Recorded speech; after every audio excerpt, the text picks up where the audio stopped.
Boom, what's up, y'all? Welcome to the DJ Kenny Parker Show. We do this every Friday, 8 p.m. Eastern Standard Time. What's good, y'all? And I say this every week. I got to get a name for this comment, but every week I say I'm going to try to stay on pace with the comments, but I fail every week, but I try every week. So we're going to see. Spook Realm 4Q, once again, you are first in the building. And Spook Realm says, assault that like button and buy the book. My brother's name is Kenny. Please do. Please assault the like button. It helps the algorithm. And get the book. The link is in the description below. And I'd like to big up Heather B, who was in the chat on Tuesday. We do Tuesday, for those that's new to the channel, we do Tuesday, 8 p.m. Eastern Standard Time. And Tuesday was our 100th episode. I do believe 98 of them are in a row. And so Heather, surprisingly, was in the chat. Big up to her. And big up to everybody who was checking it out. And big up to the Rewind crew.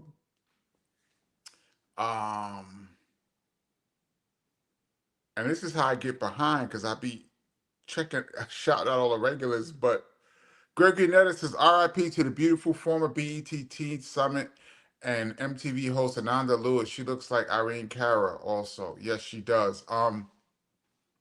Yes, Hip Hop Family has lost another one this week. I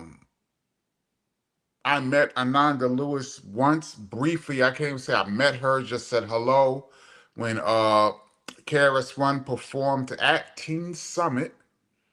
And I believe it was 95. I believe it was MC's Act Like They Don't Know that we performed on BET Teen Summit. I believe that was the song. And I met Ananda Lewis then. I think I might have seen her one other time, so I never really talked to her or anything, but she was cool. And between BET and MTV, she was part of the hip hop family, and she will be missed. She was only 52 years old. Uh, God bless her and her family. Um, that's a tough one.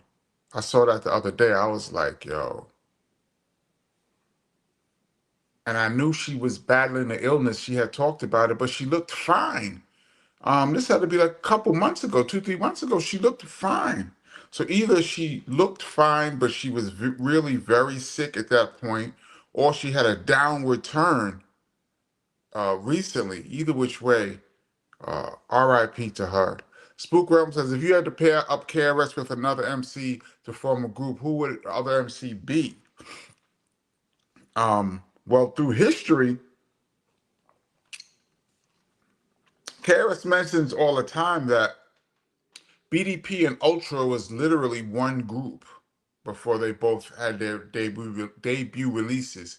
And I would have loved to have seen that collab more. I know that Sweet Said G was on this channel a couple of times. For those that didn't get a chance to check out that video, please check that out. He obviously worked with Scott LaRock on the Criminal Minded album, so the collab was there, but I would have liked to have seen Kool Keith and KRS and Scott and Ultra and the whole, back and forth. I would have liked to have seen how that went.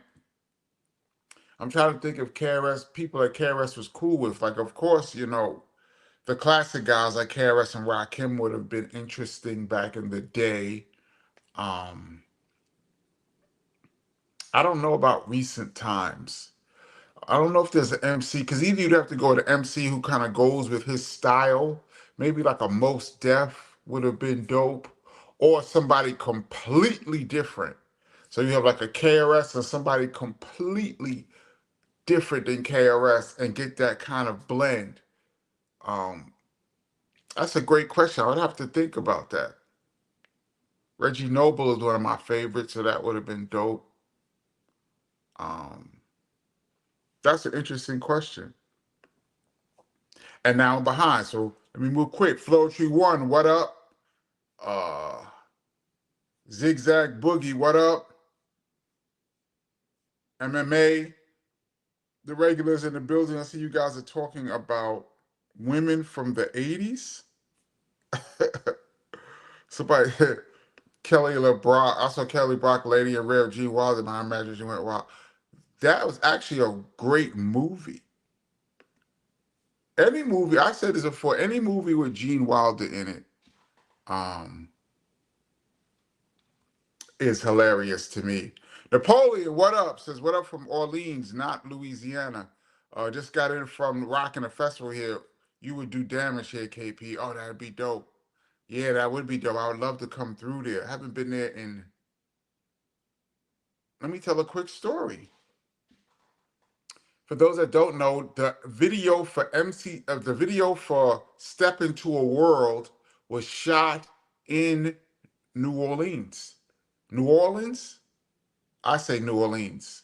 Um, and we had a show there, so they shot a video and show at the same time. We had a show, and a lot of the video footage is from the show. We had a show there the day after Mardi Gras, which was a disaster. When we got to the city, it looked like the day after a carnival.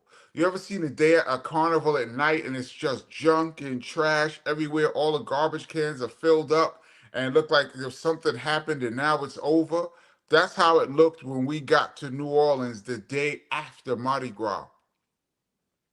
The whole city was wasted and dead. We did a show. Nobody came. The promoter lost his shirt. And I was thinking to myself, why would you promote a show on the day after Mardi Gras?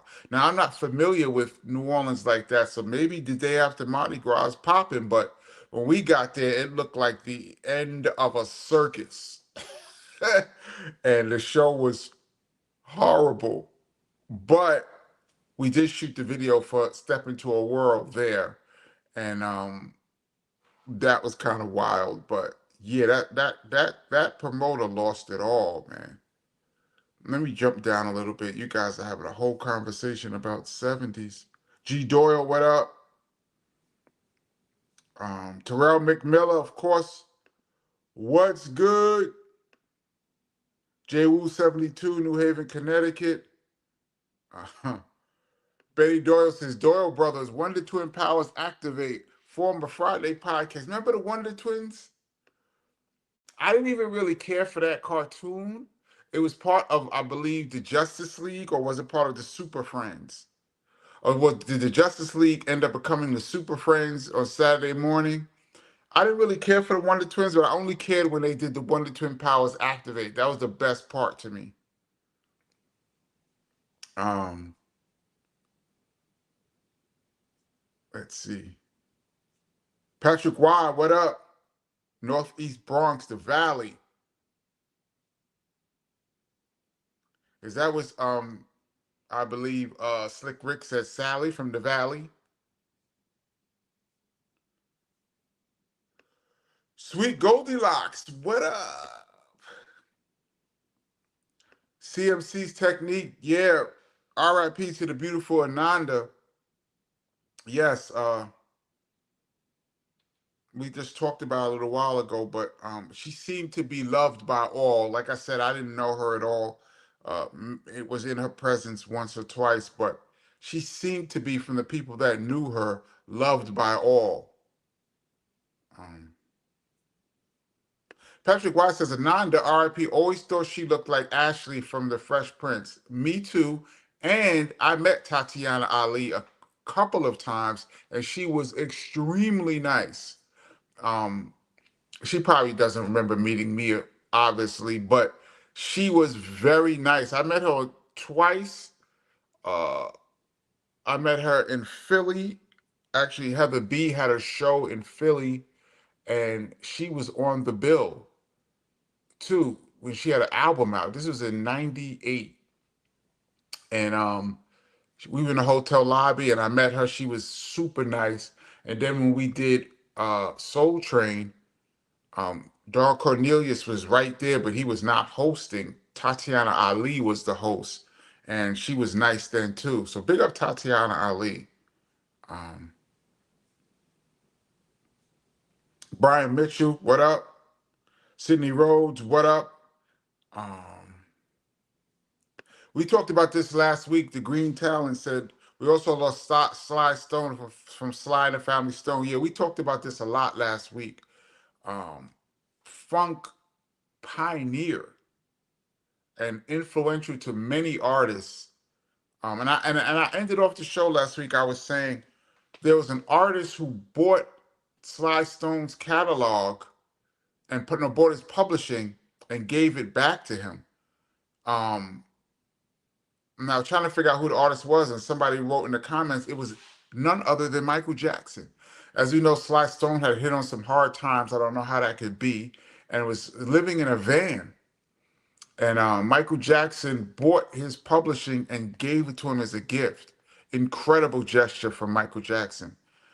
And I hope that helped Sly out. He lived to be 82, so Sugar Daddy 1, what up? I'm not even going to try to butcher your last name. I'm just going to say, Gary, have you heard the new Slick Rick? Not yet. I have not. I got to check that out.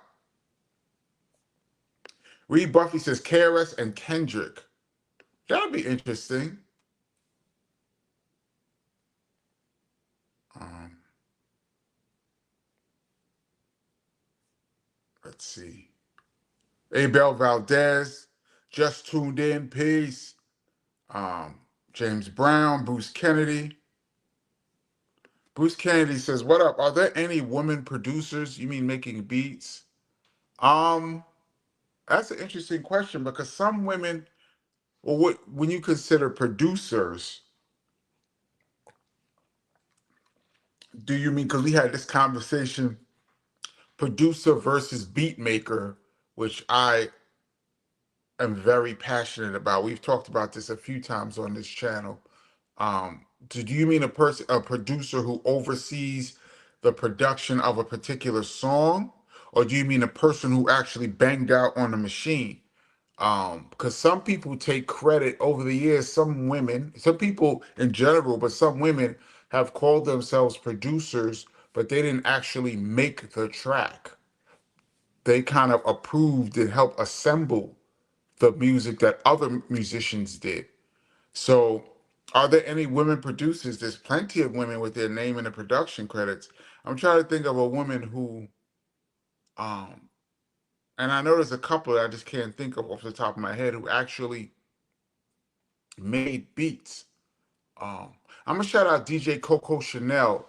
I know she used to make tracks. I don't know if she ever produced anything that came out, but I know we have talked about beats in the past. Um, as a person who's made tracks that has actually come out that we would know, I'm not really sure. Um, I'm not going to mention people who have had their names on records that I don't necessarily know if they made the beat. That's a good question. I know there's a few that I just can't remember off the top of my head. But if somebody knows of any, please put it in the comments section that has put out music that has come out in stores.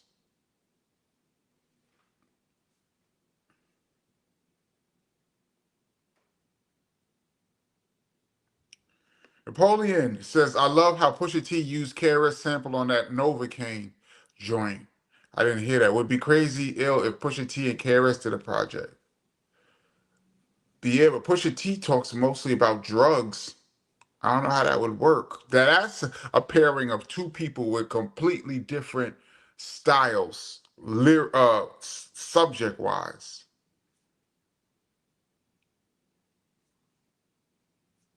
Yeah, Rosmel said it was the Super Friends. But did the but it was the Super Friends, but was it the did it was it the Justice League first that turned into the Super Friends, or did it just start out as the Super Friends? And then they said Wonder Twins were junior superheroes. Yeah, they were like the B team.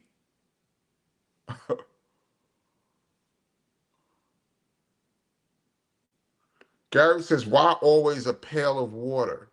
My red cup, because I'm on here talking a lot, and your throat gets a little dry.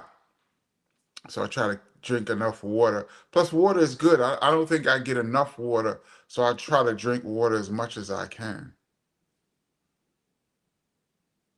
Patrick Wise says that's exactly what Slick Rick was talking about. He's from the Northeast Bronx too. Ah, is T-Ski Valley? Catch the beat. T-Ski Valley. Is T-Ski Valley from the Valley? I should know that, but I don't. Um, oh yeah, ice cold beverage. Haven't seen your name in a while. Where you been? Um, it says R.I.P. Brian Wilson too from the Beach Boys. Um, an icon in pop music from the '60s. And the Beach Boys, although they had many hits, they were known for their harmonies and layers of vocals. And I think Brian Wilson is one of the most famous, not most famous, but he's one of the top, considered one of the top vocal arrangers when it comes to layering vocals and harmonies for the Beach Boys. Rest in peace to him. I always liked the Bee Gees harmonies too. I always thought their layering was dope. But yeah, Brian Wilson of the Beach Boys has passed this week. Um, I never really listened to their music like that, but you know it like when it comes on, or like in movies and stuff. Uh, I know they're probably going to do a biopic on him if it hasn't been done already. But now, once a person passed, Hollywood jumps right on top of it. My Eagle Wolf, what up? Congratulations on Show 100. Checking in from Yukon, Oklahoma currently. On the move. Um, Dre Stack Dollars. Okay, Fridays throughout the summer, KP. That's what we're doing. That's what we're trying to do. I'm going to try to do it, but the summertime weekends, might be out, but I'm going to try. Even if I'm out, I could, I could still, bring an iPad or something or phone and jump on. So I'm going to try to do this every Friday, 8 p.m., Friday and Tuesday. Let's go.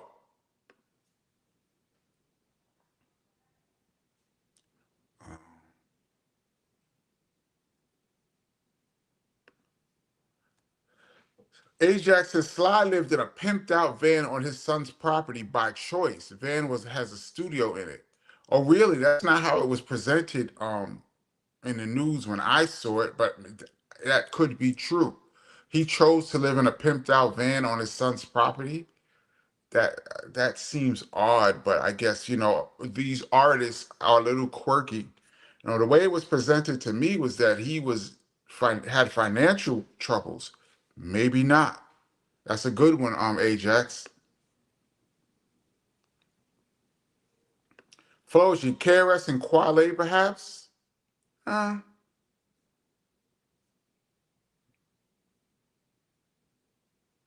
Benny Doyle says, I hope he keeps the Fridays after summer. Twice a week works. Yeah, I'm starting to feel good about twice a week. Greg Ganez says, Kenny, did you drink Tang, Tang, Kool-Aid, or Flavor Aid? Kool-Aid late in life. Not late in life, later in my teen life, like 16, 17, 18, got into Kool-Aid.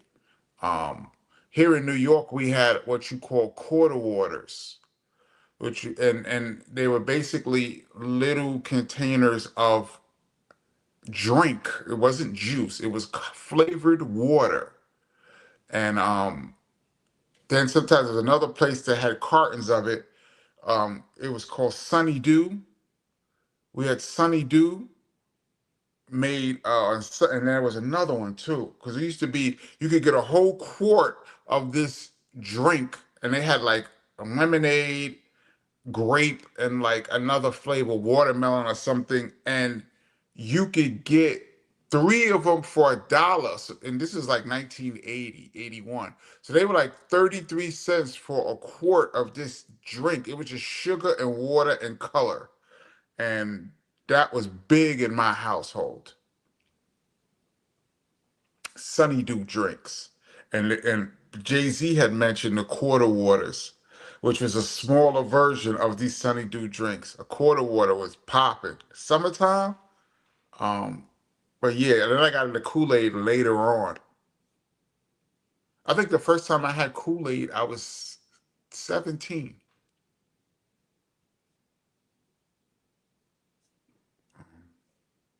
Green Talent says Missy Elliott was a producer as well. Yes, she was. Just not sure of her hands on the machine producer. Not sure. Missy Elliott is a great talent.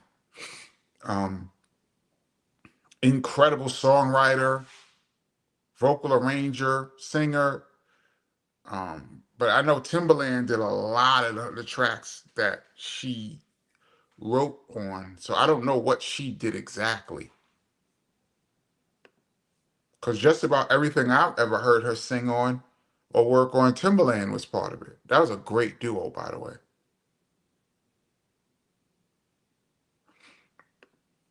MMA, Kenny, for those of us outside of the States, can you summarize the importance of MTV and Ananda Lewis for black music and hip hop?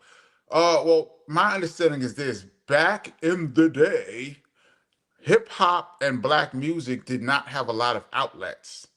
Um, there was the mainstream video, and we talking video came, mainstream video like MTV, VH1, and mainstream radio stations. And R&B music, black music, R&B music, they called it the black charts. In I think it was the 70s and 60s, it was the black charts. Then it became the R&B charts. But R&B music, and even under that, rap, because rap was under that, did not have a lot of outlets. R&B radio didn't even start really playing rap heavy until after the Chronic album. So you're talking early 90s. So the only real outlets for hip hop in particular was, other than the mix shows, was Yo MTV Raps and BET, Black Entertainment Television. They started a whole network just to cater to black music because there was nowhere else where it could be shown other than Soul Train. Soul Train was the vehicle to see R&B. It came on once a week, and it was very difficult to get on Soul Train. You had to be a huge star to get on Soul Train and have a lot of promotion. So there was a handful of shows on, well, not even on, there was a handful of shows on BET that would show rap, maybe a couple, Rap City, basically, and Yo MTV Raps on MTV. So these shows and the hosts became big stars in the black community because they were on once or twice a week. And these are the people that we saw introducing us to new music. So like Ed Lover and Dr. Dre, big up Ed Lover. That's my brother from another mother. Guys like that, Fab Five Freddy, um, and then people, they had a host of people on Rap City, became household names. One of these people being Ananda Lewis. In the mid 90s, she got a show called Teen Summit. And I think they used to talk about topics that pertain to young people, but they would also have performances. And I remember we went on that show and did it. Like I said, and we KRS and us performed MCs Act Like They Don't Know. And so for Nanda Lewis, she was a person who would come into your living room and introduce music to you. And then she moved on to MTV, I believe. Um, I think she was a hostess on MTV as well when she kind of went mainstream. And I think Viacom, who I believe owns CBS, bought BET, MTV, and VH1 and kind of merged it all. So even though they were different channels, different people from different uh, channels would be on different shows. So somebody from MTV could be on VH1, somebody from BET could jump onto MTV. So Ananda Lewis was one of those video hosts that came into our living room weekly that we got to know. The people become like family seeing them every week. So that's really the importance because there wasn't a lot of outlets. And then hip hop rap, not hip hop rap, went mainstream towards the latter part of the 90s. And then it was everywhere. And all the stations were throwing rap records on. And, and then into the 2000s, I believe the video shows became less important. Still important, but less important because there was more outlets. And then they just deaded them all together when reality TV came. They just decided that reality TV was so hot that we're just going to get rid of showing videos altogether and just strictly stick to reality TV. And they killed all of the hosts off, and that was the end. But yeah, that's the importance, in my opinion, of uh, MTV and Ananda Lewis for black music. Uh, Hip hop has been a monumental struggle to get to where it's gotten. The first 10 years was an incredible struggle. And then in the early 90s, it reached that tipping point. And once it went over that tipping point, it just exploded. But it was a real struggle. This is a name I was trying to think of. Nicki Nicole back in the day. Nicki Nicole sampled a beat that I did for Heather B on a song called If Heads Only Knew. We had a video and it was the lead single off of Heather's album, Taking Mine. And Nicki Nicole sampled that beat and put an R&B singer on it. I remember that. Um, like right when that record was out, I remember that. Big up Nicki Nicole. She sampled Kenny Parker. Yeah, I remember her. She was actually banging out on the beats too. I don't think I ever met her, but she was actually banging out.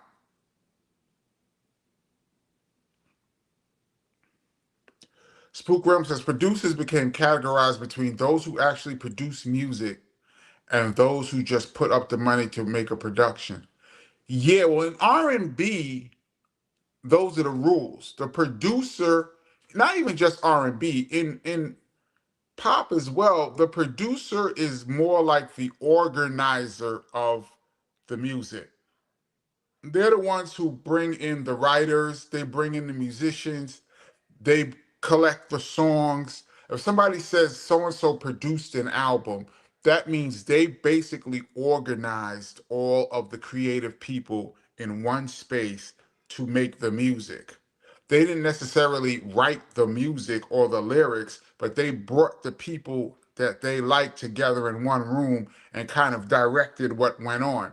Kind of like a Quincy Jones, although even though I think he's the greatest producer of all time, and he's not a good example because he's also an accomplished musician. But I use him as an example of a producer who produced Thriller. I don't think he played one note on Thriller, but he produced the album. Now, hip hop, of course, we change all rules. And in hip hop, when you say producer, you mean who made the beat, who made the track. And that's what was considered the producer all the way up until certain people started calling themselves producers and downplaying the person who made the track to they're just a beat maker. They just did the beat, but it would be nothing if I didn't come and wave my magic wand over the track. It would be just a beat. And I am very what's the word I'm looking for? I get very animated when we talk about that. I'm not going to go too deep into it today because we've talked about that plenty of times. I've talked about it with Evil D on this channel. I've talked about it with Pete Rock. Um, We even got into it a little bit with Prince Paul a couple weeks ago on this channel about the difference. But there is a difference sometimes because you could be a beat maker and a producer at the same time too. But the narrative to downgrade the person who dug through thousands of records and spent thousands of hours looking for samples, looking for loops, looking for certain sounds, looking for drums, and then combining them all together and getting on a drum machine, a sampler, and mixing them all together and coming up with a track and then playing it for somebody, and the person who goes, yeah, I like that, becomes the producer of this song. I have a problem with that. But I'm going to get off this subject because I'm getting a little emotional. Zigzag says, Karis One and Common would be dope. Absolutely, that would be incredible. Um, Rosmel said it was Superman first. Oh, it was Superman that went into the Super Friends? Fauci says Super Friends always met at a building called Justice League, I think. Yeah, the Hall of Justice, it was called. The Hall of Justice, because the Justice League met at the Hall of Justice. That's why I'm thinking Super Friends was a spinoff of the Justice League, I believe. My memory. We're talking 70s cartoons, yo. Let's go. Ice Cold Beverage. Sylvia Robinson was the first female hip hop producer. In the term producer as organizer, yes. Um, the song, the message, the person Duke Booty who made the track and wrote some of the rhymes, that's a very controversial song to me. He played that for her years before it came out. And she sat on it and waited for the right moment and thought this would be a good time to put out that track and put these rhymes with it. So she definitely orchestrated that song, but she didn't play any of the instruments. She didn't write any of the rhymes. She just agreed to put it out, so to speak. But she could be called a producer. Gary says Super Friends first, then Justice League. So you're saying the Justice League is a spinoff of the Super Friends? That's odd because the Justice League comic book been out since the 40s. I don't remember the Super Friends until literally they were on TV. Um, Maybe I could be wrong. I thought it was the other way around. Kenneth Smith says, "Peace, Kenny. Tabe Nigwe, Tabe and Wigwe. Sorry if I messed that up. Had his female cousin Nell on production. She banged out the beats in the videos and live on stage before they split. Oh, I'm not familiar with this artist, but that's dope. I can't believe I forgot Nicki Nicole as a producer who actually banged out.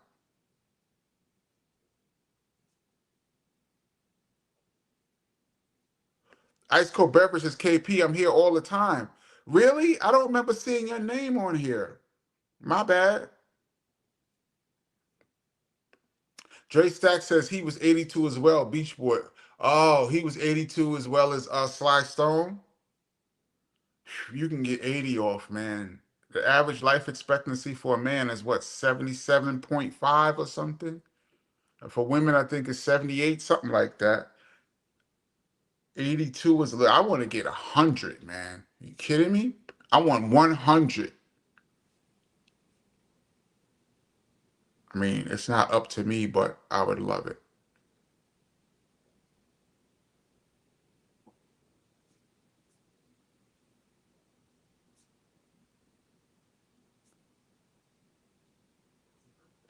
Oh, Gary says, I write, I thought you meant I wrote Pail of Water because the Wonder Twins.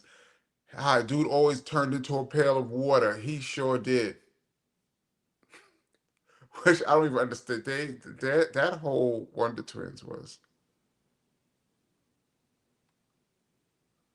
Um, let's see.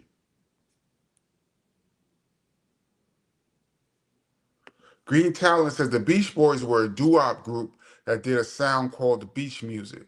I can hear that. Um, they were really basically a doo-wop group that sung about the beach and exploded. I can hear that. Um, Patrick White says, yes, KP, T-Ski Valley is from the Valley. He went to IS 144 with my cousin, and I think he went to Evander Childs High School. Oh, okay. Dope. Um, CMC, once again, thank you so much for your contribution to the channel. It's really, really appreciated, you guys. Um, 'Cause speaking of producers, on the Tribe Called Quest albums, do you know if Ali Shaheed Muhammad produced songs on those albums also? That's the million-dollar question. I know he produced a bunch of remixes for other artists. Um, Q-Tip is usually credited, especially on those first three albums, Q-Tip is really credited for being the lead or even sole producer, but for some reason I was told that Ali did have sex on a platter. I'm not sure about that. Would love to talk. That's my man too. Would love to talk to him one day, hopefully, about what exactly did he produce. That's a great question. I know he did a remix for We In There for BDP. Um, he did a couple of things. Uh, he did a dope remix for Faith Evans. I believe the way you used to love me, you used to love me remix was banging that Ali Shaheed Muhammad did. Because also the question is, what did he produce on Lucy Pearl as well? I would love to get into what exactly did he produce. All right, I'm gonna jump down a little bit. Benny Doyle, scroll down. Here we go.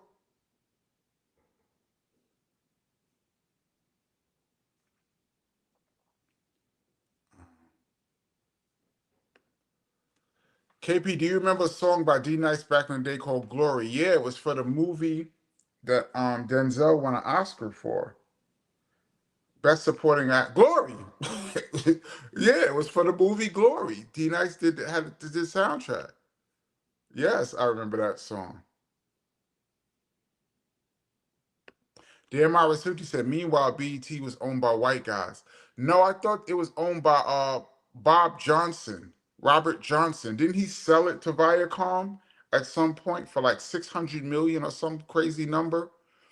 I could be wrong, but I thought BET was owned by Robert Johnson, um, who sold it to Viacom in like the 2000s.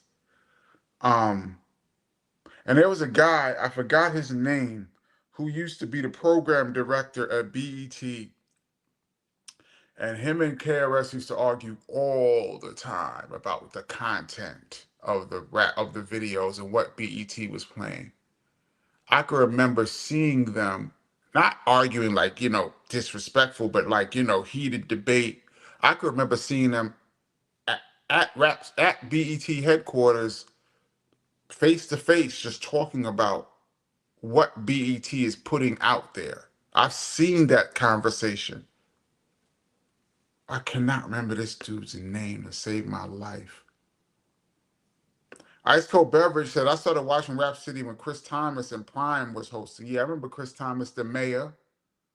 Um, I'm gonna shout out my girl Big Les too. That's a good friend of mine. Shout out Big Les. Me and her go way back. Um, as a host, Tigger, and let me shout out also my man Joe Cleasy, Joe Claire from BET Rap City. I was supposed to do some work with Joe Claire in '98. I had an independent deal through Freeze Records. Shout out Will Sokoloff. And I was trying to bring, this is when Joe Claire used to rap. Remember, he used to rap with all the guests every week? And Joe Claire had some bars. And I was like, yo, we should do some music together. He was like, yeah. And I was trying to see if I could set something up to at least put out something independent with him on Freeze Records, and I forgot it never really panned out. But big up Joe Cleese too.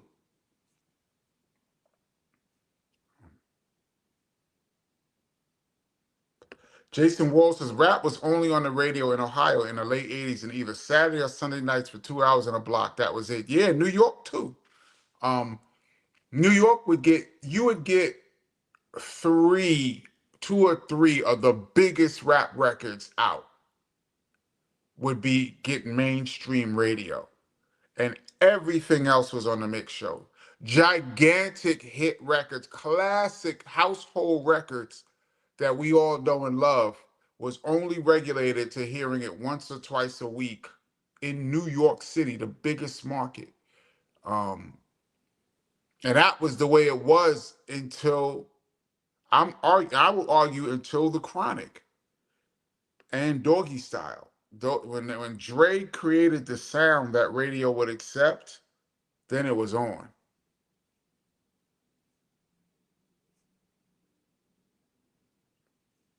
Henry Sedilla says, I love the Rap City documentary. It came out some years ago. I never saw that. Um,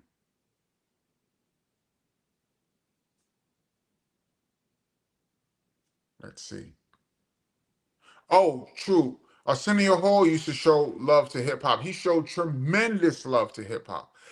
Arsenio Hall was a great friend to hip hop, and for BDP, the only nationally syndicated show that would put KRS-One on live to say whatever he wanted. Any song, any controversial song, Arsenio would let us do it.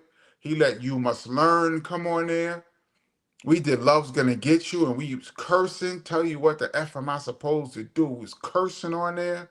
He did the rappers when his show was ending and they did a tribute to him and all the rappers came and performed for him. Arsenio was a big uh, friend of hip hop and he came on 5 days a week.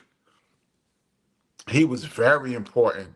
80, 89, 90, 91, 92. He was very important. Yes. Dre Stack Stylist said Heather B was the first on reality TV, right? Yeah, well, the Real World season 1 is the first reality show as we know it. Some people say that on American television, some people say that Cops was a reality show because they filmed live stuff.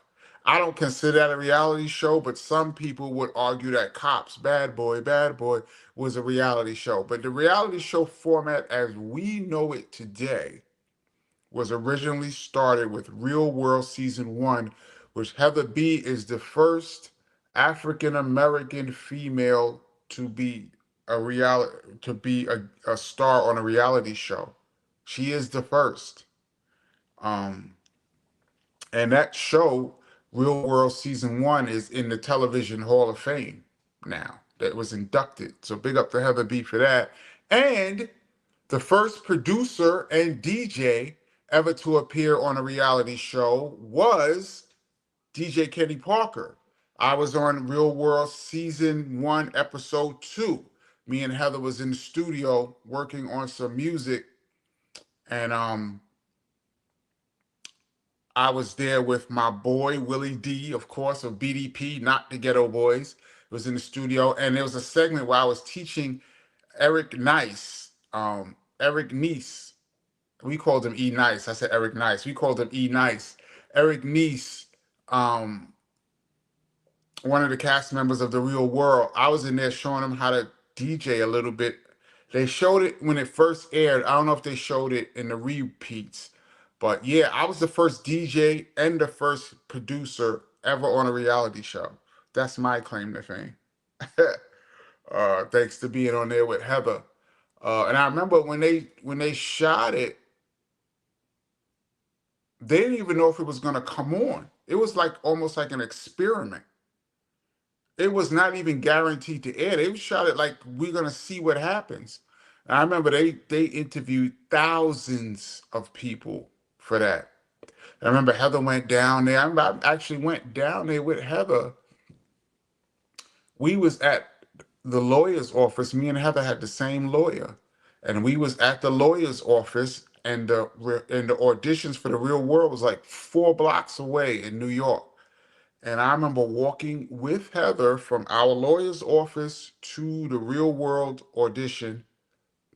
I waited in the lobby. She auditioned, came down, said it went well.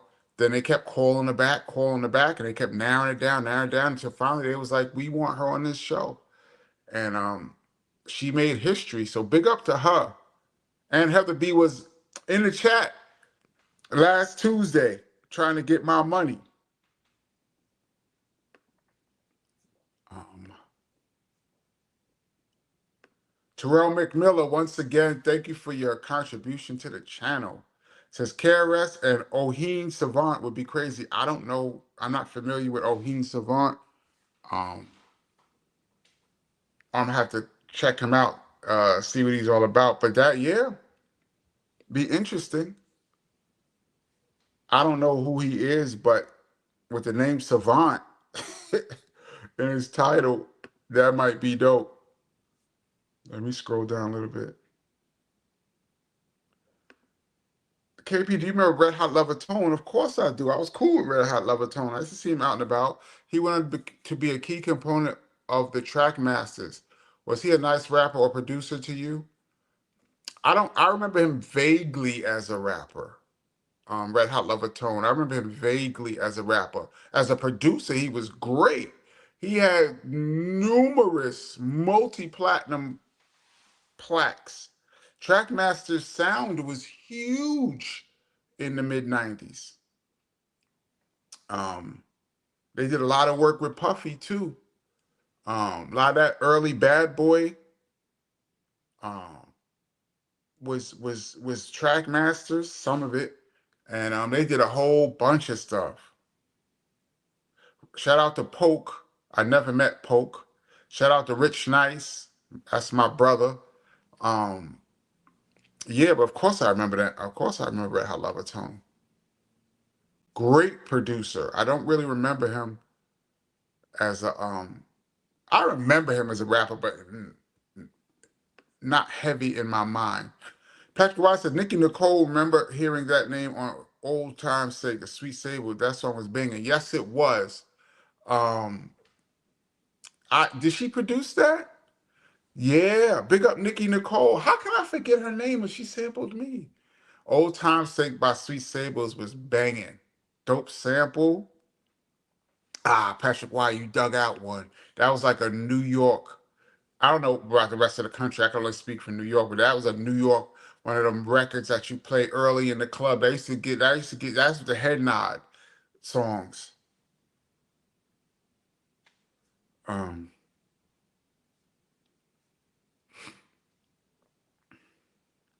Green Talent says, Missy produced a song for SWV, Use Your Heart and Not Your Eyes, which I love that song. Sierra 1-2 Step was dope. Jasmine Sullivan, Fantasia, Free Yourself. Keisha Cole, Let It Go, just to name a few. Once again, I know, did she make the music? I don't know the answer to that question. Was she an actual creator of the music? I'm not even talking about the lyrics. Forget the lyrics. We all know she's a great songwriter. I'm talking about, did she make the music or did she oversee the production? And that's my distinction. I don't know the answer to that question, but I don't trust anyone's credits until I know for sure. Henry Cedillo said, hit the thumbs up, family. Please, if you get a chance, hit the like button. It helps the algorithm, please.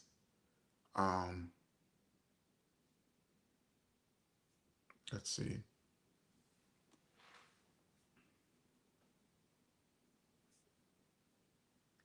Let's see.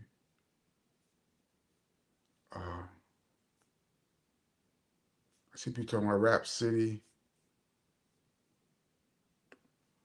Okay, Def Rocker says the Super Friends cartoon was a spinoff of the comic Justice League. Yeah, okay. was the Justice League. 'Cause I remember the Justice League having a cartoon, if I recall. And I remember Wonder Twins' powers activate being like all connected somehow in my mind. I'm not sure. Henry Sedillo says, how come they haven't brought the Wonder Twins to the big screen yet? That's a good question. Maybe because this generation, it wouldn't ring a bell with a lot of the generation. You had to be of a certain age to be getting up Saturday morning watching the Saturday morning cartoons. I mean, then again, they brought a whole bunch of other characters, but DC is bringing their biggest characters to the screen mostly. Um, that's a good question. That's a good question.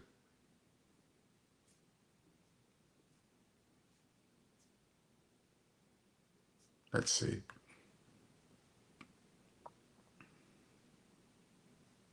Def Rocker says the Justice League been out before the cartoon, yeah, since the 40s.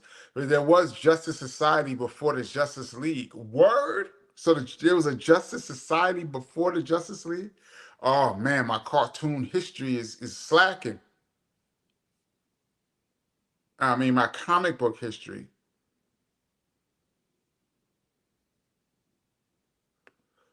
Latrice Washington, what up? Says, I loved when Big Les hosted and the sister that dated Dr. Dre. You mean Sister D? That wasn't BET. If you're talking about Sister D, that would be what was the name of her show? It used to come on Fox 5. Pump It Up. Pump It Up. If you're talking about Sister D, another good friend of mine. Um,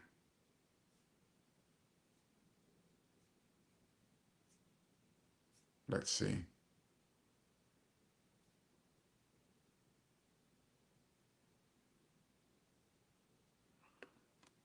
Gregory Netta said, yo, Kenny, did you know Michael Jordan won Defensive Player of the Year and won the slam dunk twice? Another reason he's the GOAT. Yeah, well, I mean, winning the slam dunk contest, any of these by itself wouldn't make him the GOAT. But when you look at Michael Jordan's resume, he pretty much has just about every award that you could think of multiple times. He led the NBA in scoring 10 times. That's more than Wilt Chamberlain by far. That's incredible. And Defensive Player of the Year. Ridiculous. How could you be the best offensive player and the best defensive player? That's Jordan is to me. But I peeped Jordan way before they even started, um, way before he was even winning championships. I knew in '88 he was the best ever. Divine Existence says, Peace, KP. Super Friends was the cartoon name for the Justice League comic team. Justice League was first. Yeah, it was the Super Friends. Used to come on in the morning. And the Wonder Twins was part of the Super Friends? I know the Justice League comic is from the 40s, but the Super Friends was the name of the cartoon. Yeah. And they all were part of it. Now, I guess the Wonder Twins are also Super Friends. My favorite cartoon growing up as a kid was always Spider-Man. Spider-Man, Spider-Man. That cartoon was dope.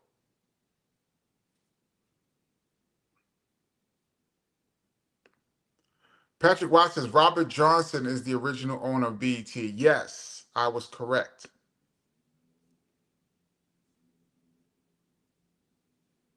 Sidney Rose said Robert Johnson also sold the Charlotte Hornets to Michael Jordan. Yeah, he was just liquidating. I guess at one point he's like, I own BET, I own Charlotte Hornets. I'm just liquidating everything and I'm just gonna go chill. Viacom bought BET from Bob Johnson in 2001, and that's when everything changed, man. They really decided that the video format was over and reality TV was everything. and they phased it out. And then, once the emergence of YouTube, you could watch videos anytime you want. It was over. But there was a time, youngsters, any young people watching this, there was a time when videos were extremely important to selling your record and making you a star. And the difference between having a video and not having a video could be almost career ending, career changing for sure. Um,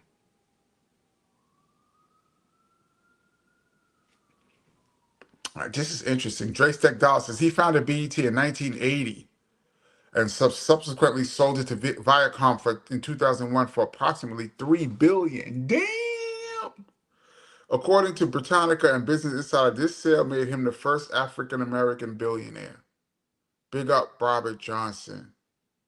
He started a company in 1980, and 20 years later, he sold it for $3 billion. Where did he get the startup money though? Because he had to be rich in 1980, right? To start a television company and get it on cable. That's a good question. Where did he get the money?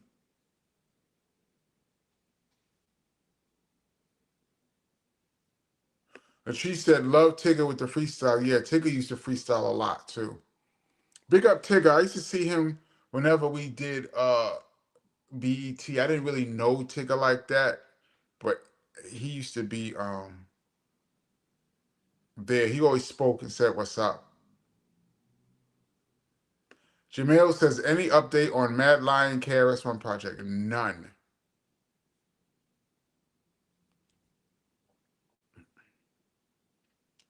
Um, Patrick Wise says, Tigger went to my high school years after I went there, but my younger cousin Simon went there at the same time with him. Big up Truman.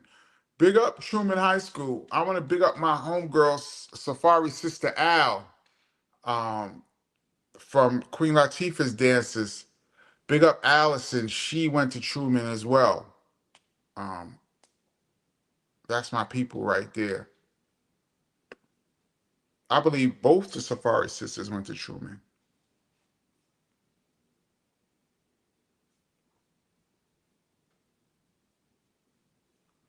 $3. What's up, says in the late 80s in the Bay Area, we had K Soul and KMEL. I remember KMEL. And K Soul became WYLD and KMEL became an all hip hop station that gave Sway his career. Yes. Sway talks about the Wake Up Show all the time. Big up Tech and Sway. Mike Watts says BDP was on Arsenio's show like 4 times. More than that, because I was on like 3 times.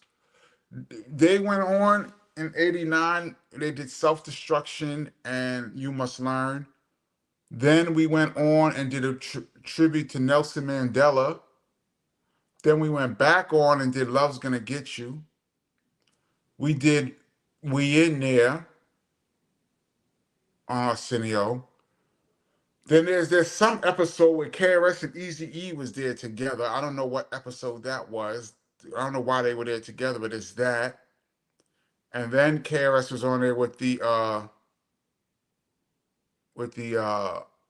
last tribute with all the rappers with us. So KRS was there 6 times. I was there 3 times.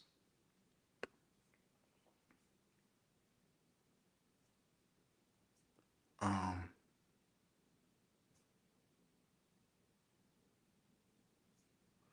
this is interesting. Dan says, I'm not gonna butcher your last name. Said Rap City was life. It was. They played the groups and videos MTV wasn't playing. Now, and I gotta say this, most of us growing up in the hood didn't have cable. So I didn't really get on to Rap City till like the late 80s. I didn't get on to Rap City till like 87, 88. Um, for us here in New York who didn't have cable, Ralph McDaniel's Video Music Box was the most popular show in the city. Um, I would argue it was even more popular than Rap City and MTV only because it was free. You didn't have to pay for it. And it came on public access. from I believe it was 3:30 to 4:30 in the afternoon, 5 days a week. We were glued. Big up Ralph McDaniels. That's my dude. But yeah, BET played a lot of videos MTV wasn't because they catered more to black music. That was the goal of BET. Um, so BET is still wasn't considered the mainstream. Even if you got on BET, you weren't mainstream. MTV was mainstream. But yeah, they played a lot of dope videos on there. They always played all the stuff I ever produced. So big up to BET. Cutie Pie says, "Oh my God, I just realized that's Heather B. You just realized Heather was on The Real World? Oh my God, Cutie Pie, what's going on?"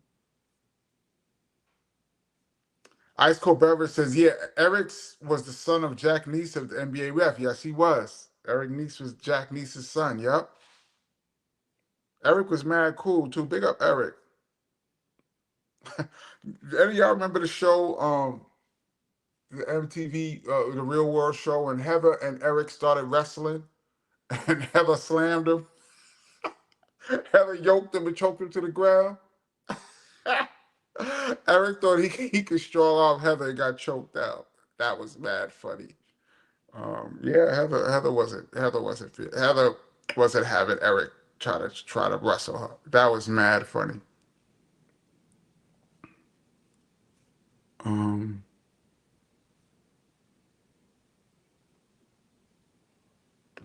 Tori D said Heather B. I Get Wrecked was hard. She said I hate those damn CDs. Yes. Thank you so much. That's a Kenny Parker production. Thank you. Radio Remix says big up DJ Kenny Parker. I used to hang with ICU. Haven't seen him lately. Uh, have you seen him lately? I haven't seen ICU in a minute. Maybe like 2 summers ago. Big up ICU. It's getting kind of warm. It's kind of warm here in the New York area, and I was gonna cut on the air conditioner, but it makes that buzzing noise would be in the vocals, so I decided to thug it out and just be warm. So it's a little warm in here, y'all. That's why I got this. But I'm gonna thug out. Kevin Smith says Super Friends ran from 1973 to 85. Wow, that long? Yeah, as I grew into teenagehood, I kind of got away from it, but I remember it from 73. It was based on the Justice League of America comic book characters. Series titles varied each season, as did the superheroes on the team. 9 seasons, 93 episodes. So they kept switching the names around. Maybe that's why we can't get a good uh, grasp on what exactly it was. Mr. Mike says, did you ever collaborate with Schoolie D? I haven't. I met him once in Philly. Um, KP, what's your favorite Trackmasters production? For me, it's The Message by Nas. Wow, that's hard. I Shot Ya, LL. That beat was dope. Dun, dun, dun. That beat was hard. I Shot Ya was hard. Um,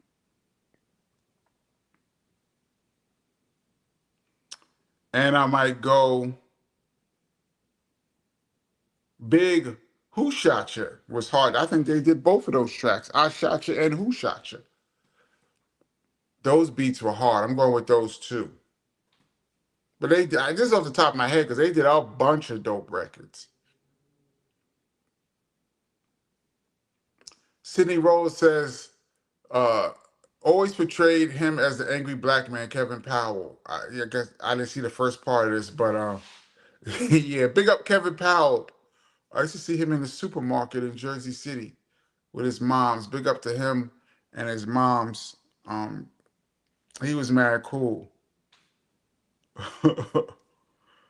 um, and look at this. The question was, Benny Doyle said, did I scroll? Latrice says, yes, I missed it. He's forever scrolling. Yeah, because people be trying to diss me. Even Heather was dissing me last week saying I'm all behind. What am I using, a rotary phone?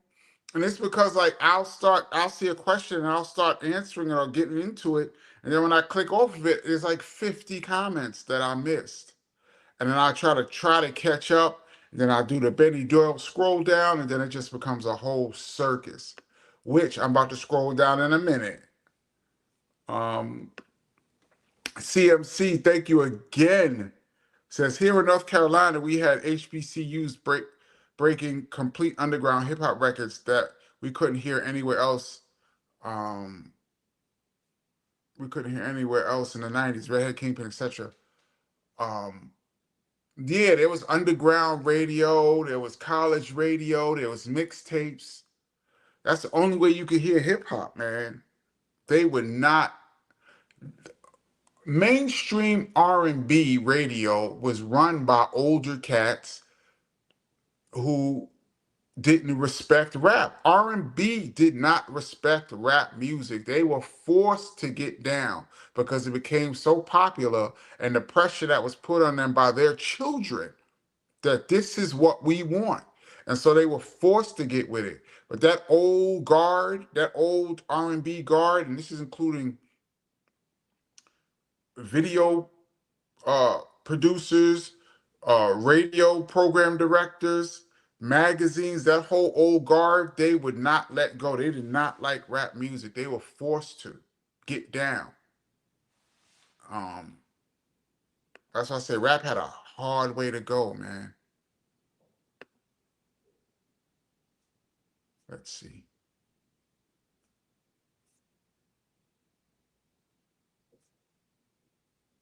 Um,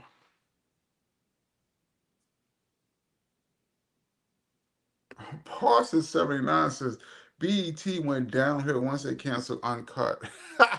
Your Uncut was wild, man. Whose idea was that to put softcore videos on at 3 o'clock in the morning? That was wild. That was wild.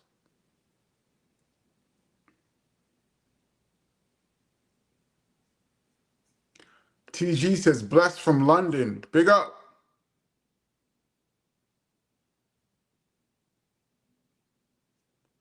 Um, MMA says we'll have to rewatch the Self Destruction Arsenio show. Yes, it was D Nice was DJing.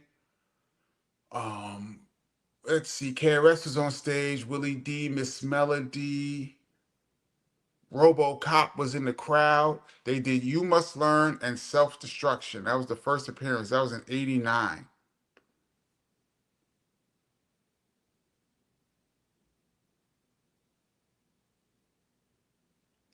Oh, this sounds like some insider information. VK, what's up? Says after them folks bought BET and went in the toilet, then they hired Reginald Hudlin as vice president in charge of programming. Ooh, you named an actual person, Reginald Hudlin. Do you know Reginald Hudlin? This sounds very specific. Reginald Hudlin. So you're saying that it went downhill, and then you saying it went downhill and then they hired Reginald Hudlin. Did that make it? Did he try to fix it, or he made it worse? Oh man, you are very specific right there. That's funny. Sydney Rhodes, thank you so much for your contribution to the channel. Really appreciate it. I really appreciate the contributions, y'all.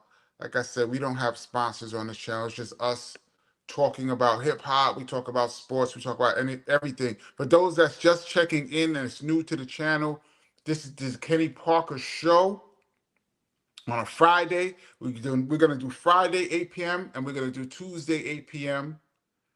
And we talk about anything on here, mostly hip hop, hoops. Those are two things that I love a lot. And we could talk about comic books too. Those are my three biggest loves of life. Comic books as a kid, into hoops, into hip hop. That's been my whole life. Um,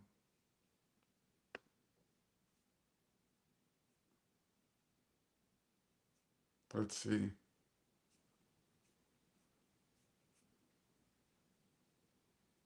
Oh, this is right. Rod Strickland played 1 year at Truman and we won the state. I had graduated 2 years before that. Before Truman, he went to Rice, and after that, Truman went to Oak Hill, but he put Truman on the map. You know what?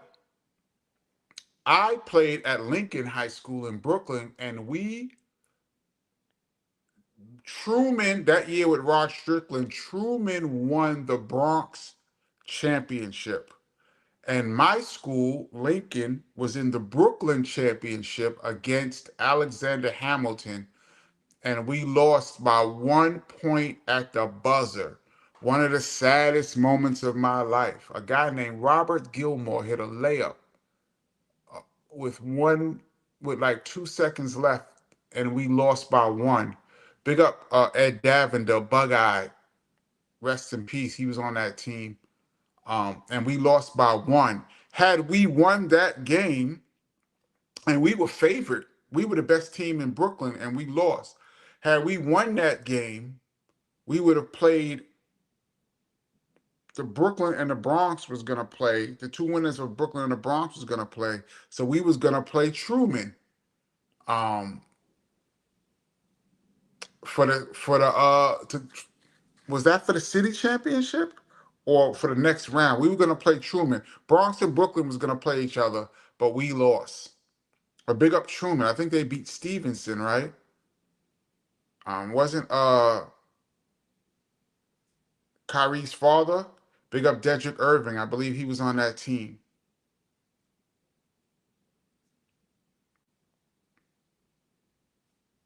Let's see.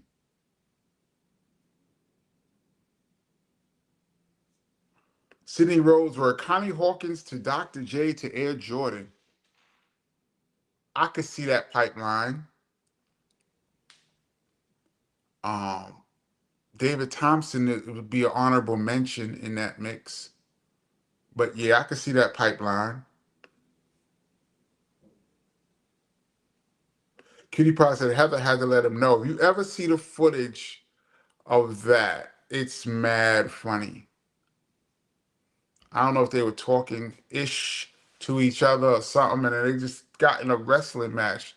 And Eric thought he was going to take Heather down, but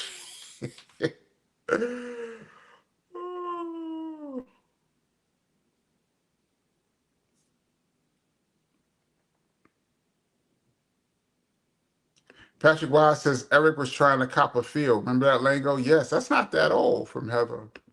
I remember that lingo. That's not that old. Ice Cold says Rap City used to let artists host the show. That was their prime era. Yeah, I remember that. They had one episode hosted by KRS-One and Chuck D. I tell you something funny too. Remember that the Rap City basement? I don't want to break you guys' bubble.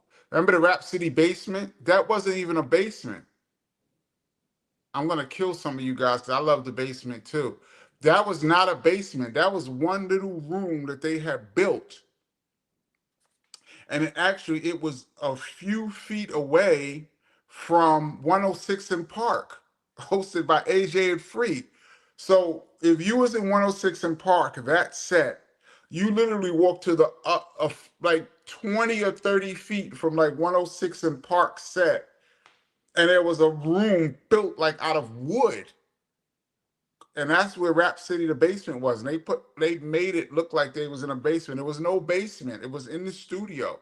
It was just a room built out of wood, like a makeshift room. In the same room, in the same area as 106 in Park. So you could literally do both shows. You could have did 106 in Park and then walked over to Rap City, the basement. And we did 106 in Park in 2000 or 2001 when Sneak Attack came out. Big up to my man AJ. That's my homie from even before Rap City. I mean, before 106 in Park. But what I remember about that was we've done a lot of stuff. And I've talked about this a lot of times on this show, how when you're around a star, people don't really see you. You're like invisible. And being around KRS, even though that's my brother and I'm 6'6", when I'm around him, a lot of times I'm invisible because people are just so focused on him and the crowd be around him. I'd be standing right there. Nobody didn't even see me. And which is one of the reasons why I wanted to come on YouTube from the beginning, because I was like, yo, I was right there for so many things that happened. I just was standing right there and nobody even saw me. So I wanted to tell you guys a lot of the things that I saw. I say that to say we've done quite a few shows, quite a few things where the host just talks to KRS-One and dismisses everybody else. Like you guys are just entourage or whatever. You're insignificant. I'm only speaking to KRS, which I understand. That's how it goes. But I remember we were all in the green room, and it was like 10 of us in there. And Free from 106 and Park walked into the green room. She said hello to KRS, and then she went around the room and said hello to every single person in the room. Hi, she introduced herself. Hi, I'm Free, and shook hands with like 10 people in the room. She went around the whole room. And I thought that was so dope. I didn't know Free. I met Free once or twice. I didn't even meet her. She was just there. I don't know Free from Adam. But she literally introduced herself to everyone in the room. Didn't matter who they were. And I always thought that was dope. And I just thought about that just now. And I'm going to big up Free from 106 in Park for doing that. Now, and I say all that to say, I hope I didn't destroy you guys' image of the basement, but it was not in a basement. Markeith just said Rap City, the basement was lit. Yeah, it was lit. It was not a basement. It was artificially lit. Oh, so sorry. Flowetry, thank you so much for your contribution to the channel. Yo, KP, thanks for spending your time with us, fam. You are appreciated. Oh, thank you so much. Thanks for spending time with me too. I mean, this energy is back and forth. I mean, um, I love sitting here talking with you guys, even though y'all can't hear. Y'all can hear me. I can't hear you, and I get to see some of the comments. But it's good for me. It's therapeutic for me, and I have a story to tell, and I've seen a lot of things, and I have a perspective, and this is my way of getting it out. And some people agree, some people don't agree. That's what we're here for, to throw opinions around. But I appreciate you. Thank you so much, man. Um, Rid, why you just came with Pump It Hottie?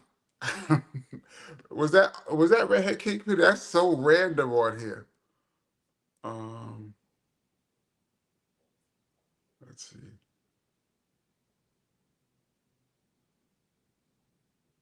Wait a minute. Diesel Wilson, yeah, who shot you was Nasheem Myrick. Oh, I thought that was Trackmasters. The same one who did two and well for a couple. Oh, so I was wrong about that. I thought who shot you was the Trackmasters. Dang. Thank you for clearing that up, Diesel. That's what we're here for. Um, oh damn. All this time I thought that was Trackmasters. So I'm not now I'm going I Shot You is my favorite beat.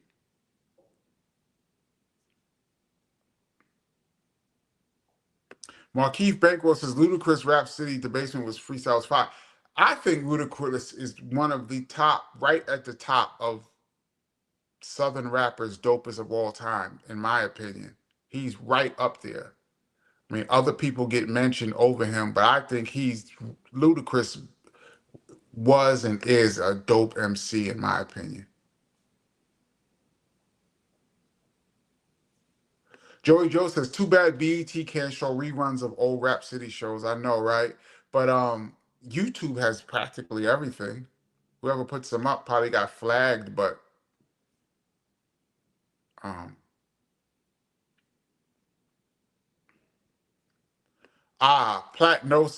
Platter no DC said, don't forget In Living Color. That was a platform for hip hop artists too. Yeah, as well. Um, they didn't really start having guests till like 92. In Living Color was on for like 2 years, and they didn't start having guests till like 92. And that's when the Chronic was the big wave, but that's when hip hop was starting to hit that tipping point. And the first 2 years, I believe, in Living Color, they didn't have any rappers on there. Then they started having a bunch of rappers, and we all used to look forward to that. Big up Rosie Perez, who I believe not only was she the choreographer for the Fly Girls, but she was also booking the hip hop acts too. Big up Rosie, she's a big hip hop head. She used to be at mad BDP shows.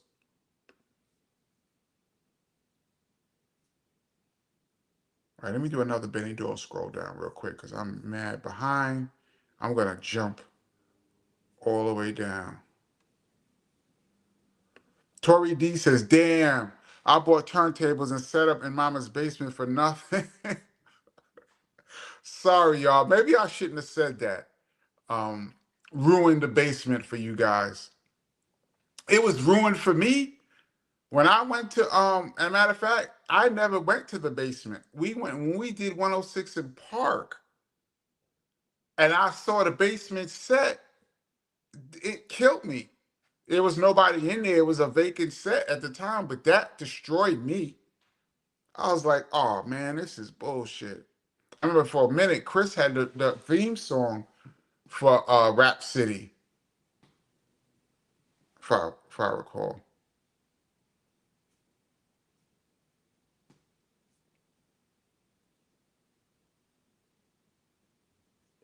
Um,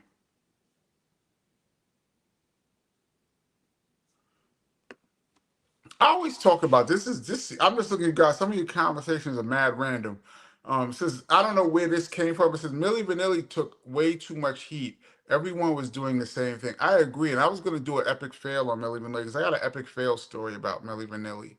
And I think I keep saying I'm going to do it, and then I didn't do it because I was like, I don't know if people are going to watch it. But I have a story with behind the scenes with Milli Vanilli, and yeah, they took way too much heat. There was a lot of scandal involved with that. I think I'm going to do it. I think I've mentioned this before. Maruzio one. Hope I got your name right. You seem like a new member of the channel. Are you new to the channel? Um, Kenny, do you have any Vanilla Ice or MC Hammer stories or ever met them? I think I've mentioned this before. I've never met Vanilla Ice or Hammer. So I have no stories about them whatsoever. I mentioned Heather B a lot on this channel. Heather B, my good friend, she met Hammer in the mid 90s, I believe, and she said he was mad cool. She said she met Hammer and he was cool. I never met Hammer. Not that I know of. Because I've said on this time on the show before, we met a bunch of people over the years before they came out. And sometimes you see people and you introduce yourself to them and they be like, we met 10 years ago. I used to be an intern at Bad Boy or something. And you'd be like, word, and now you're a big star. I used to do UPS in your neighborhood or something. Like people be saying stuff like that. And then they be stars. You be like, damn, we met before? Um, so yeah, I don't know that I met them, but I don't think so. Divine Existence says Free was actually a dope MC. She was down with Wyclef before 106 in Park. Yeah. Big up Free, man. Don't know her, but I always thought that was super big of her.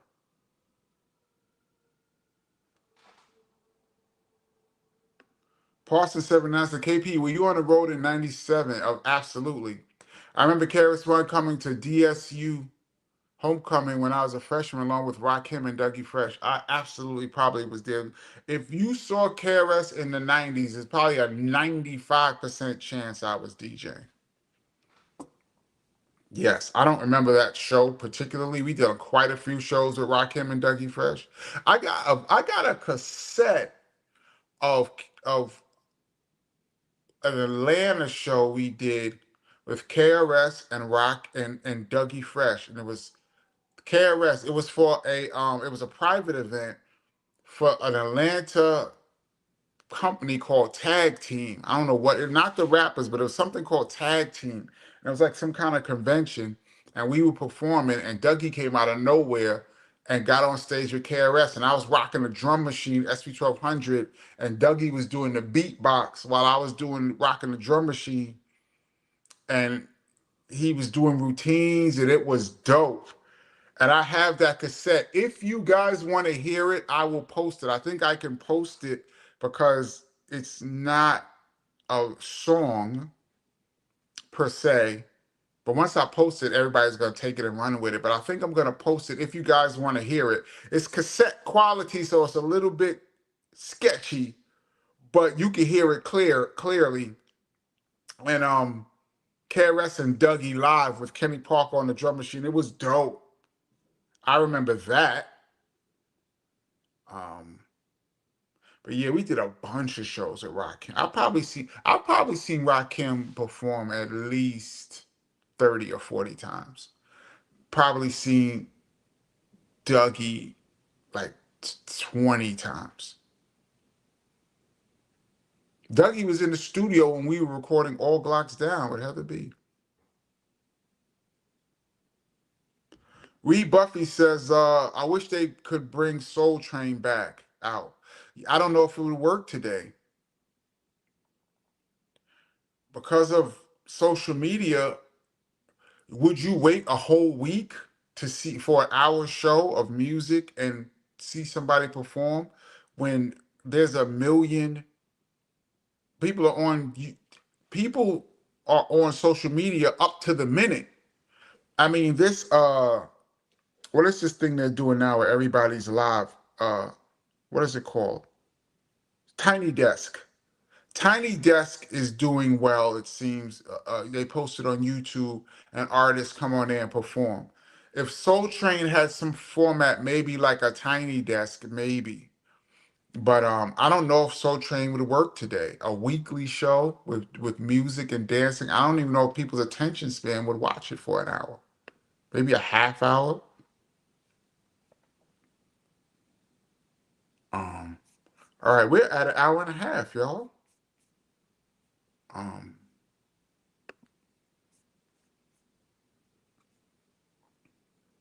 I am going to, what I'm going to do, scroll down all the way to the bottom, and then I'm gonna just check out a couple of things and see. Um, Jamil says, "Yeah, can he post it? I want to hear KRS and Dougie Fresh."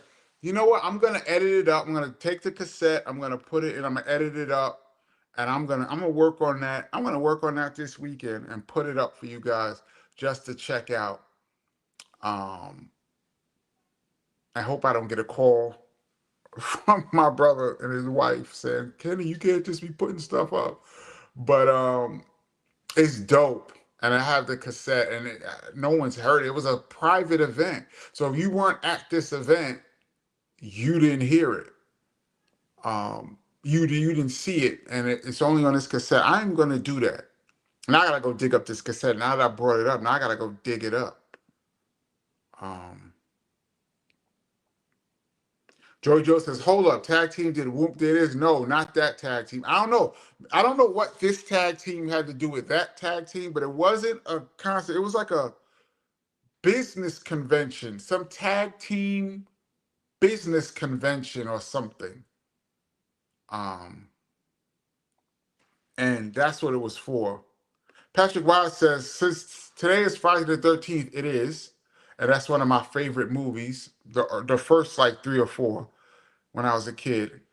Shout out DJ Scratch used to cut a BDK Friday the 13th. I'ma play Jason, and he goes down behind the turntables and come up with the Jason mask. Yeah, DJ Scratch used to cut up Ain't No Half Stepping, and then it gets to I'ma play Jason. And he cut up I'ma play Jason, and he goes under the turntables and he's still cutting, and he comes up with the Jason hockey mask. I'ma play Jason. I've probably seen Scratch do that 20 times, at least, maybe 30. Big up DJ Scratch. I think the greatest I've ever seen as far as turntablism. I think he's the best ever for me. I know there's gonna be a lot of debates on here, but I think Scratch is the best. Dre Dallas says Tiny Desk and Front Porch, salute to them. Yeah, those little grassroots performances are really where it's at right now. Zigzag says, Kenny, when are we going to hear more of your beats? Yeah, I'm going to do some more SP1200 sessions coming up. Um, MMA says 30 minutes with commercials tops. LOL. Yeah, I think that's all the public got is 30 minutes. That's all they got. Unless, when they have the dancer part, the Soul Train line, unless the women are practically, how can I say this? Very provocative. I don't know if people are going to watch it in this day and age.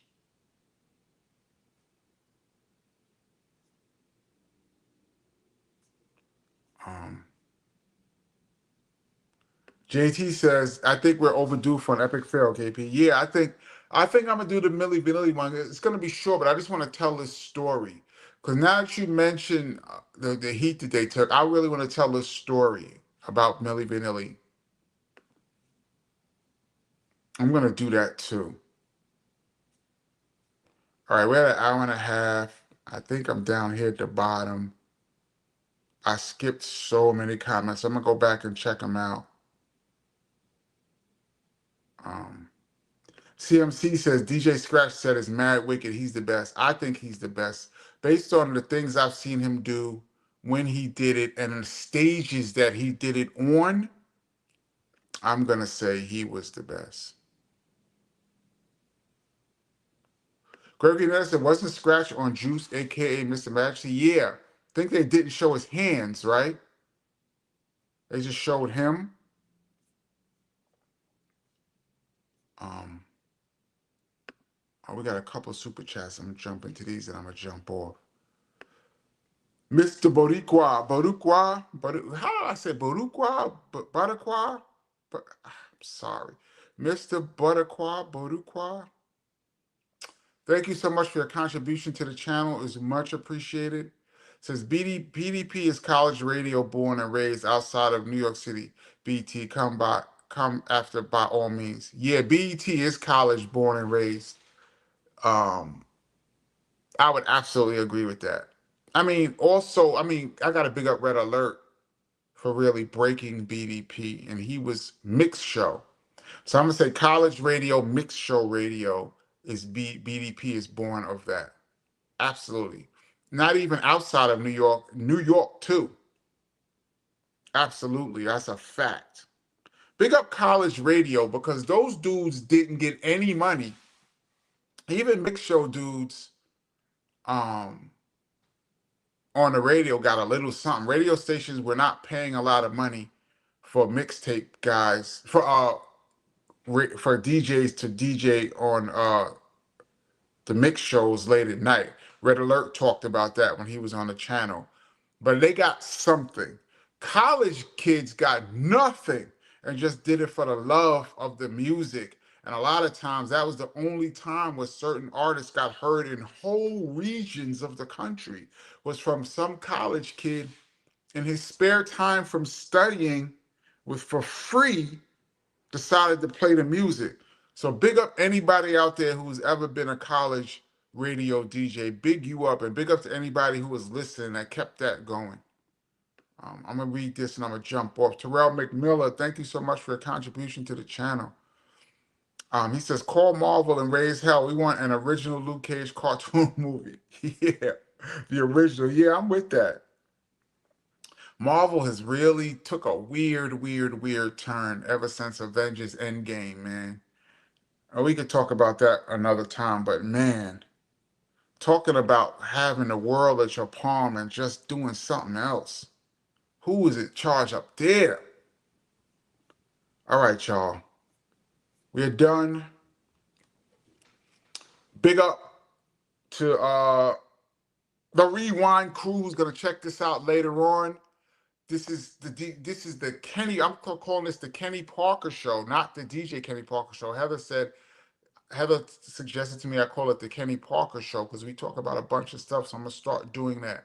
This is the Kenny Parker show, and we do this every Tuesday, 8 p.m. Eastern Standard Time, and every Friday. We're gonna try to do both. So God willing, I will catch you guys on Tuesday. I'm gonna work on Epic Fail. I'm gonna work on this Dougie Fresh and KRS concert. I'm gonna take the snippet that I can play and put that up. And yeah, I hope you guys have a blessed weekend. I'm about to cut the air conditioner on because it's kind of warm in here. Uh, and I believe a game is on, so we're gonna do all that right now. So yeah, I'm gonna look at some more of these comments. 40 comments have come in since I just started speaking. Damn, how am I gonna get to all of this? Rosmel says, I agree with you, Kenny, on DJ Scratch. Yeah, thank. All right. All right, I'm out of here. I'll catch you guys on Tuesday.